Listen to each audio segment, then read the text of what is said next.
So let me. This is one of those movies where, like, obviously less spoilers, no spoilers. So I have to dance around my questions a bit here. So JT, let me just start with you and ask very simply, like, the inspiration for this movie. Where did it come from when you were writing this? Because this is something wholly different than I've really seen in recent filmmaking. Wow, thank you. I mean, I watch movies like crazy, so there's probably a lot of things. Sometimes when I write something or we shoot something, I'll look and I'll be like, "Oh, that's where that came from." I might not know while I'm doing it where it came from, but I know this came from this single image of a woman running through the woods in hospital scrubs.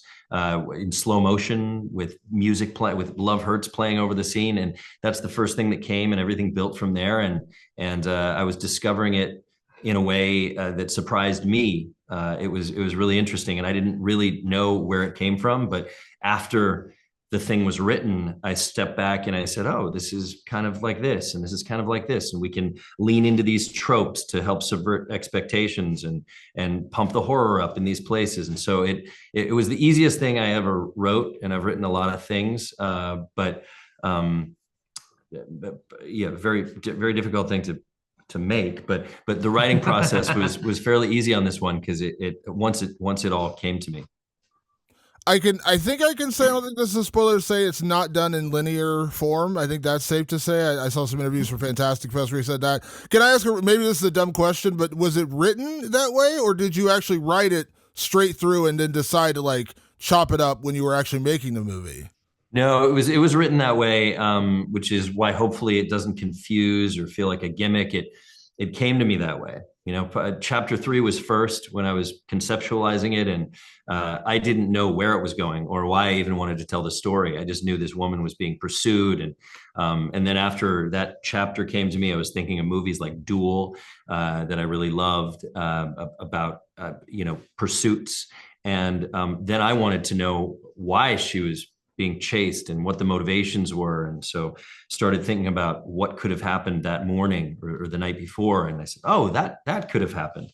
And then, well, what happened afterwards? And so that's the order it came to me in. And once we shot the movie, we knew that's the order it had to be, or else in a linear form, the same story would feel sort of simple and conventional, I think. Now, Yeah. Giovanni, Oh, sorry. Go ahead. actually, Giovanni, I'm of course very familiar with your acting career. I'll just say off the top, Boiler Room was probably the film we quoted the most in college. I love Oh, that really? movie. But can I ask, like, like, obviously I know you've done some work in music videos, but how did you get involved with this project? Well, Steve Bellamy. yeah, there was a mutual friend of ours who was working at Kodak at the time, who introduced us at the ASC Awards, I think 6 or 7 years ago, and we just stayed in contact. And he would send me material, I would send him material, and he had sent me this 2 years ago, and I think within 15 minutes, I was on the phone begging to be a part of it and trying to figure out how we could make the movie. And then as far as shooting it, conversations really sort of evolved from that. To that point, like this, I know you guys shot on 35 millimeter, which I love. I'm a big fan of shooting on film. Mhm. Aesthetically, can I ask you, because I felt a little like there was elements of a little bit of Giallo in there with the color play, the palette play. Yeah, Can you kind sure. of, like, Mario describe Bava. to me, like, the idea of shooting? Because I also love that, and I know this isn't a spoiler because it's in the trailer. A lot of this takes place during the daytime, which is kind of unusual for a horror thriller because we're so used to everything happening at night, where you can kind of hide things in the dark. I love that a lot of this takes place during the day. Yeah. It's interesting. We haven't talked nearly about it. We keep talking about inspirations, and there was a lot of Dario Argento being watched too at the Mhm. time. But yeah, you can talk more about the darkness as No, yeah, opposed to there's light. there's there's actually specific shots that, it's great that you bring that up. I think you're the first person that has, because that was a part of our conversations, is that, I think that essentially, generally, as a foundation, we wanted to try to establish what we had seen people doing generally in modern filmmaking. And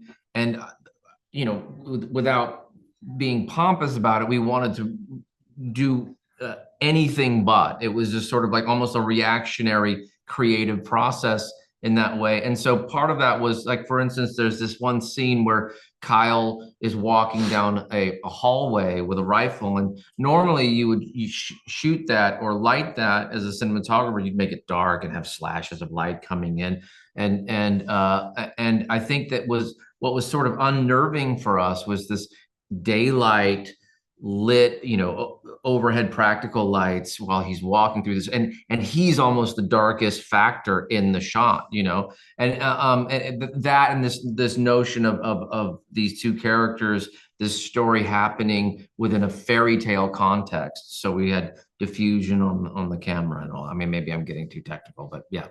The mission statement when we started the film was blood on the flower bed.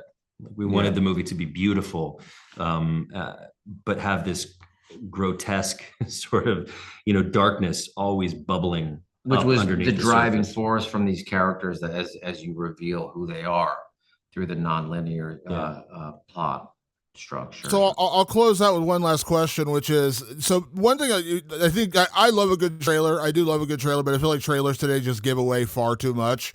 I love this trailer because when I saw the film, I was like, this thing tossed me on my head. So what would you hope people either do or don't know going in to see this movie? Because it's almost like I like going in, less is more in my estimation. So for you, is it kind of the same, like know as little as possible going in when you see this thing?